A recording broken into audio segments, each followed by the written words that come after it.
1856ல Henry பெஸ்மர்னு ஒருத்தர் கண்டுபிடிச்ச மெத்தடுக்கு பேர் தான் பெஸ்மர் ப்ராசஸ். இந்த மெத்தட் கண்டுபிடிச்சதுக்கு ரீசன் என்னன்னா, ஸ்டீல் வரதுக்கு முன்னாடி மோஸ்ட்லி இரும்பு தான் யூஸ் பண்ணாங்க. அதுக்கு பதிலா ஹென்ரி பெஸ்மர் லைட் வெயிட்டான ஸ்ட்ராங்கான மெட்டீரியல் யூஸ் பண்ண முடியுமா அப்படின்னு யோசிச்சு அப்படி கிரியேட் பண்ணதான் இந்த method. Molten pig iron blast ஃபர்னஸ்ல இருந்து வரும் மோல்டன் மெட்டல் அத ஒரு பியர் ஷேப் வெஷல்ல போடுவாங்க.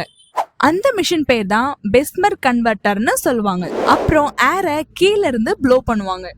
அந்த ஏர்ல இருக்க ஆக்சிஜன் அந்த மோல்டன் அயன்ல இருக்க கார்பனும் அதோட சேர்ந்து இம்பியூரிட்டியும் ரியாக்ட் ஆகி ஃபுல்லா பர்ன் பண்ணிடும். இதனால கார்பன் கண்டென்ட் ரெடியூஸ் ஆகி இம்பியூரிட்டிஸ் ரிமூவ் ஆகி லைட் வெயிட்டான ஸ்டீலா மாறிடும். அப்படி உருவான ஸ்டீல் தான் இப்போ நமக்கு தெரிஞ்ச பெரிய பெரிய கட்டடங்களான Burj Khalifa, Empire State Building மாதிரியான வேர்ல்டு டாலஸ்ட் பில்டிங் கட்ட யூஸ் பண்ணது. சோ ஸ்டீல் இல்லனா இந்த மாதிரி ஹைட்டும் இல்ல. சோ இந்த மாதிரி இன்ஃபோ வீடியோ உங்களுக்கு வேணும்னா ஸ்ரீ கமலம் ஏஜென்சியை ஃபாலோ அண்ட் சப்ஸ்கிரைப் பண்ணுங்க. ஸ்ரீ கமலம் ஏஜென்சி, பெயரே சொல்லும் எங்கள் தரத்தை.